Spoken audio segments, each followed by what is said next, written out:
Pagtulun-an mahitungod sa kasuko, apan sa dili pa nako sugdan, palihog subscribe igsoon ug pinduta ang bell button aron updated ka sa uban pang mga videos.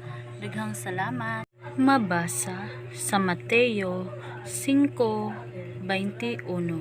Pagtulun-an mahitungod sa kasuko, nasayod kamo nga ang mga tawo giingnan kaniadto.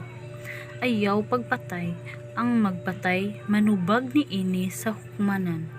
Apan karon sultihan ko kamo nga ang masuko sa iyang isig ka tawo dadon ngadto sa maghuhukom, ug ang maghingalag kuwanggol sa iyang isig ka tawo manubag niini ngadto sa labawng hukmanan.